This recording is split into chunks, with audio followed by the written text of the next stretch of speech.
इन्होंने बिल्कुल पूरा मीडिया को एक तरह से टेरराइज करके रखा हुआ है और बात नीचे तक जा नहीं रही। हम तो पब्लिक मीटिंग्स में जा रहे हैं, आप लोगों के ज़रिए बोल रहे हैं तो बात पहुंच रही है।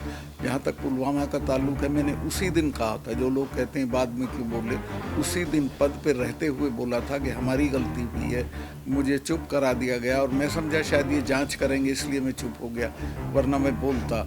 और उसके तीसरे दिन, ये जिस दिन हुआ है पुलवामा, उसके तीसरे दिन प्रधानमंत्री सेम डे वो एक पब्लिक मीटिंग में बोल रहे थे।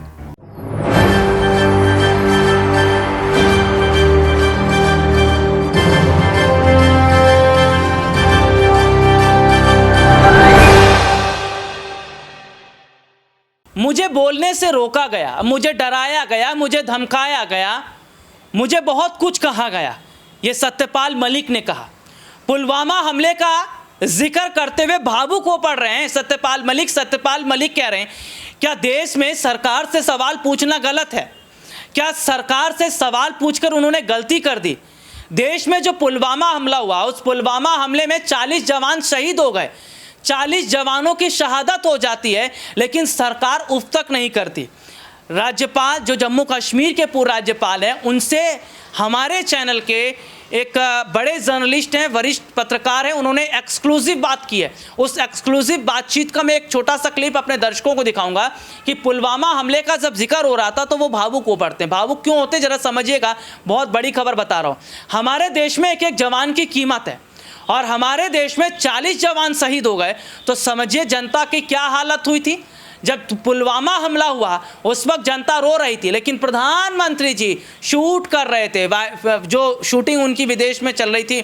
हमने अपने दर्शकों को लगातार खबर दिखाई भी है और सत्यपाल मलिक ने कहा कि सरकार की गलती है, थी और है, वो तो ये खुलकर कह रहे हैं, लेकिन सरकार तो दबाव बना रही। ये कह रही थी सरकार कि मलिक तुम चुप रहो, ये कुछ और है, ये बात कांग्रेस भी कह रही थी। सत्यपाल मलिक ने कहा कि पुलवामा हमला जो हुआ सरकार की साजिश है, सरकार की साजिश का बड़ा हिस्सा है, और उन्होंने कहा कि सरकार को अपनी गलती माननी चाहिए, लेकिन यह तो उल्टा वो उनको डरा रहे हैं, धमका रहे हैं, और उन्होंने कहा कि जांच भी इस मामले की होनी चाहिए। तो क्या सत्यपाल मलिक जो खुलासा कर रहे हैं, अब क्या इस पूरे मामले की जांच कोर्ट में होगी? क्योंकि विपक्ष भी यही कह रहा है कि हमारे पास तमाम एविडेंस है, तमाम सबूत हैं, और यही सबूत लेकर हम कोर्ट में जाएंगे, और कोर्ट में जाएंगे तो क्या वाकई बहुत बड़ा जो नुकसान है वो होता नजर आएगा। तो सीधे सीधे तौर पर मैं अपने दर्शकों को दिखाऊं कि जो एक्सक्लूसिव की बात कर रहा था, देखिए एक रिपोर्ट। इन्होंने बिल्कुल पूरा मीडिया को एक तरह से टेरराइज करके रखा हुआ है और बात नीचे तक जा नहीं रही। हम तो पब्लिक मीटिंग्स में जा रहे हैं, आप लोगों के ज़रिए बोल रहे हैं तो बात पहुंच रही है। जहाँ तक पुलवामा का ताल्लुक है, मैंने उसी दिन कहा था, जो लोग कहते हैं बाद में क्यों बोले, उसी दिन पद पे रहते हुए बोला था कि हमारी गलती हुई है, मुझे चुप करा दिया गया और मैं समझा शायद ये जांच करेंगे इसलिए मैं चुप हो गया।